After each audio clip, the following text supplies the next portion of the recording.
सार माने हाग्रामा महिलारि साराबो गोबां माने सम बिथांमोना माने सासे आन्दोलनकारि हिसाबै जोंनि गफुरखौ जोङो 534 जोङो शहीद आरो मार्टियार्स जानाय बिथांमोननि थैनि बिनिमय बिथांमोननि नाजानाय गोबां रेप जानाय बुग्लि जानाय आरो गावथारजानाय दं बिथाङा बेखौ गोसोखाङाखिसै ओंखायनो जों दानि सारखौ प्रमद बर' सीएमखौ जोङो माने मोननायाव एक्सटेनसनखौ माने मोनसे डिफिनिट मोनसे माबायाव लाबोदों होननानै आंनिफ्राय खावलायदों भलन्टियार पस्टआव आं मावदोंमोन आङो एसिस्टेन्ट कामान्डारमोन गफुरनि बेयाव माने आरो आं तेजपुरावबो खननै जेल जाबाय गोबां बिदिनो आं बुख्रुबजादों कारेन्टबो चेक होजादों दुलाराय बर' फरायसा आफादनि जिबायदि मोनसे जावरिखांनायमोन बे जावरिखांनाय एबा मुभमेन्टआ बेबायदि समावनो जोङो जोनोम जानाय एबा जोङो मोनफानायलाय गोबां मोनसे दुखु थायो जोङो हायोबा दानि सरकारा एक्जिस्टिं सरकार मानगोनां सीएम प्रमद बर' सारा बेखौ एक्सटेनसनखौ गमामा खालामनाया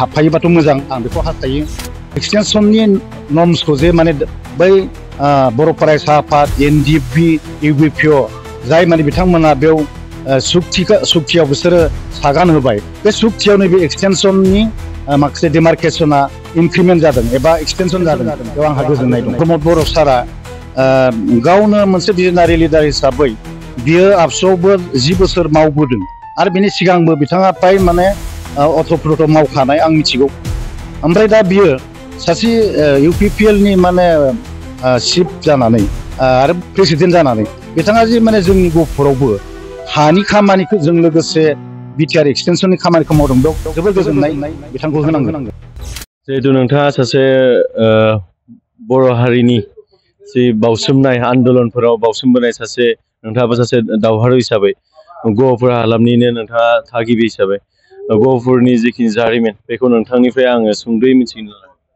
खुलुमबाय बड'लेण्ड रादाबनिसिम दा नोंथांनि सोंथिया जोबोर मोजां आङो 1987 मायथाइयावनो बड'फा उपेन्द्रनाथ ब्रह्मनि जोंनि बर'फोरनि थामोनथानि सोमावसारनायाव आङो 10 थाखोनिफ्राय आङो आन्दोलनाव थाफानो मोनदों सानसे जोङो गुवाहाटियाव फार्स्ट माने मोनसे रिलि जादोंमोन बेयाव आङो थांदों आङो गहपुरनि जानानै फैफिनबाय आंनि बासाव बेनिफ्राय सुजित नार्जारि आंनि लोगो एखेमोन जोङो बिथाङा ओरै थांनानै बुथारजाबाय सुथुरफोरजों दा आं बेबायदि मोनसे समनिफ्रायनो फैनाय दा बिनि उनाव आङो दुलाराय बर' फरायसा आफादा बड'फानि दैदेननायाव जेबायदि जावरिखांदों आं बेयाव जावरिफादोंमोन जावरिफानायावनो आङो बिर सिलागां सारमोन आरो बे आंनि आदैबो जायो मानगोनां बिजय गरम नार्जारि दतमानिमोन बिसोरनि फोरोंनायावनो आं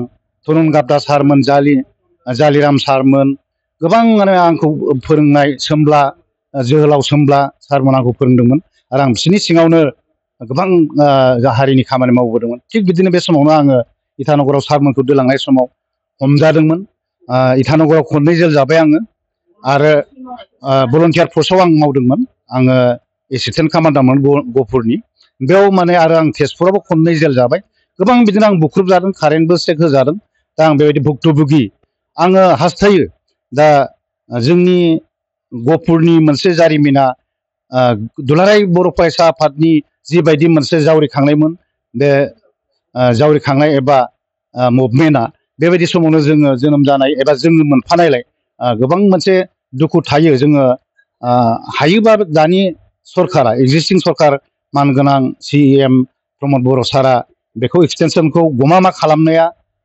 हाबफायोबाथ' मोजां आं बेखौ हास्थायो मानो होनबा दाख्लै भेरिफिकेसनखौबो जोङो खालामनाय नुदों बेयाव मोनसे गोजोननाय फैदों जों खालि मोनसे फाइनाल माबाखौ डिक्लेरेसनखौल' होआखै भेरिफाइडआ जाबाय दाख्लै जों बेखौनो गोजोनदों आरो आङो जेब्ला माने गुबुन मोनसे दोलोआ बेखौ दा रायखाङाबाबो जाया सार माने हाग्रामा महिलारि साराबो गोबां माने सम बिथांमोना माने सासे आन्दोलनकारि हिसाबै जोंनि गहपुरखौ जोङो 534 जोङो शहीद आरो मार्टियार्स जानाय बिथांमोननि थैनि बिनिमय बिथांमोननि नाजानाय गोबां रेप जानाय बुग्लि जानाय आरो गावथारजानाय दं बिथाङा बेखौ गोसोखाङाखिसै ओंखायनो जों दानि सारखौ प्रमद बर' सीएमखौ जोङो माने मोननायाव एक्सटेनसनखौ माने मोनसे डिफिनिट मोनसे माबायाव लाबोथों होननानै आंनिफ्राय खावलायनाय जिहेतु बिएससि एकर्ड जालांबाय, बिटिसि एकर्ड जाबाय, दा बिटिआर एकर्ड जाबाय।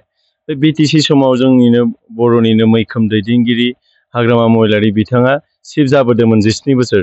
दा बे समावहाय नोंथांमोना जिखिनि गोख्रोङै हारिनि थामोनथानि थाखाय रैखाथिनि थाखाय दावबायदोंमोन। दा बेनि थाखाय गहपुर ओनसोलनि रायजो राजा बिश्वनाथ सनितपुर रायजो राजाफोरखौ माबायदि खौरां लादों? बिथाङाथ' फ्राय माने अपेन टाइम गले गले फैदों फैनाया आगोलावहाय, नाथाय बिथाङा गोबां सम गेप्स जादों, गावबो दाख्लै बुंनानै लादों, जोङो मिडियायाव नुदों। बेबायदि माने बिथाङा बेबायदि माने गेप्स दोनलांनानै आरो बहाबा बहाबा माने मोनसे मिटिंफोर मेल मिटिं गानायाव माने बिथाङा जेब्लाबो माने जानो हायाखैसो माने बुंदोंमोन। जोंनि गोसोआव जोबोर माने हेसिटेसन, जोंखौ माने गोबां माने गोनो गोथो एबा सिन्था धारायाव खोलैदोंमोन। दा जोङो नैबे बिटिआर एकर्डआव नोंथाङा सोंनाय बायदि खिन्थु नैबाव मोनसे एक्सटेनसननि नर्म्सखौ जे माने बै बर' फरायसा आफाद, एनडिएफबि, इउबिपिअ जाय माने बिथांमोना बेयाव सुक्तियाव बिसोरो सागान होबाय, बे सुक्तियाव नैबे एक्सटेनसननि माखासे डिमार्केसना इनक्रिमेन्ट जादों एबा एक्सटेनसन जादों, बेयाव आंहा गोजोननाय दं। बेखिनियानो। नोंथांमोननि ओनसोलखौ माने सोफानो थाखाय सिमा बारायनायाव आरो जिखिनि हानि लेखा बे मोनथायखौ होनो थाखाय जोंनिनो बर'निनो मैखोम माने दैदेनगिरि जे आसाम सरकाराव थाफानानै मन्थ्रि जाबोनो हादों, बिथाङा फरेस्ट मिनिस्टारबो जाबोनो हादों। दा बे बेलायावबो नोंथांमोननि जि साननाय लुबैनाया जाफुङासै, बे बेलायाव मा बुङो? जोबोर मोजां सोंलु बियो।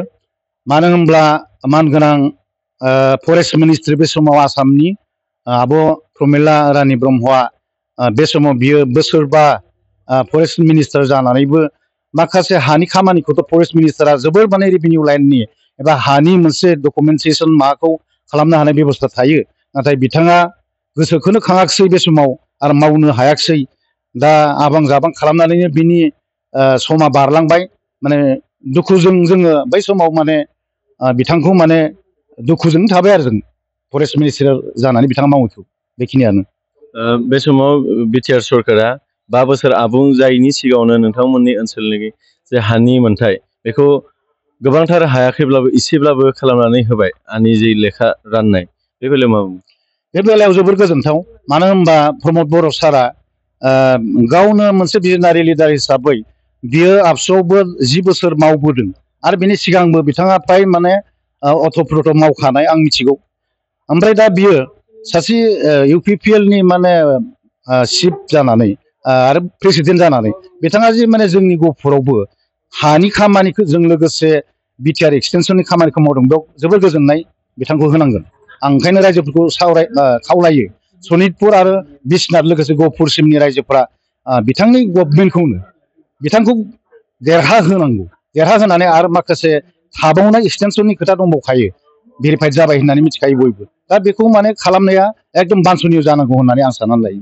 बेखिनियानो।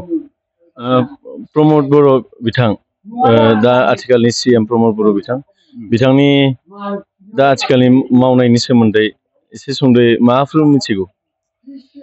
बिथांखौथ' आङो फ्राय माने लोगो हमदों आरो मोनदों। बिथाङा क'क्राझाराव थांबाबो खोब माने एटेनसन होयो, जोंखौ मोजां माबा होयो, रेसपन्स होयो। आरो फन हरबाबो बिथांनि पिएफ्रा नेग्लिजेन्सि खालामफेराखै। मालाबा एफा एनै माने खोब माने माबा बिजियाव थानो गोनां जायो। बिथांखौ आङो ओंखायनो आं भिजनारि लिडार होननानै रायजोआनो बुंदों नालाय आंबो बुंदों बिथांखौ। बियो माने भिजनारि लिडार मार आरो बिथाङा सासे मोनसे मोजां मावनो हानाय परिबेसाव जाहाथे बेखौ रायजोफ्रा आरो इसोराबो बिथांखौ माने बोर होथों होननानै आं साननानैसो लाबावो। नोंथांनि जे ओनसोल बिश्वनाथ सनितपुर रायजो राजाखौ नोंथांनिफ्राय मा खावलायनो लुबैयो? आं खावलायगोन, एक्सटेनसननि खामानिया बिथांनि सरकाराव जादों नालाय बिथांखौ माने दुलाराय माने जोंनि सनितपुरनि आरो बिश्वनाथनि लोगोसे गहपुरनि जोंनि रायजो राजा आइ आफामोनखौ आं खुलुमनानै रायदाव हरो एबा आङो आर'ज गाबो बिथांमोनहा एसे गावनि खामानिया बबे खामानिया नंगौ बेखौ बुजिनानै आं सानो जोंनि ओंखाम दालि मोननाया जाहैबाय दा प्रमद बर' सारनि माबायाव दङ, देबसियाव दङ। बे ओंखामखौसो जों जानो लुबैनांगोन। जाय ओंखामानाखि खालि जाबाय, देबसिया गैला, बे खालियावथ' जों बेखौ खालायखौ मानो नायनानै थाङो नायहैनो आं बिदि साननानै लायो आरो ओंखायनो जों ओंखाम गोनां देबसियाव दालि गोनां देबसियाव जोङो खोस्लि लानानै जोङो गारबा लानानै जों हायनानै जानांगौ आं बेखौ सानो।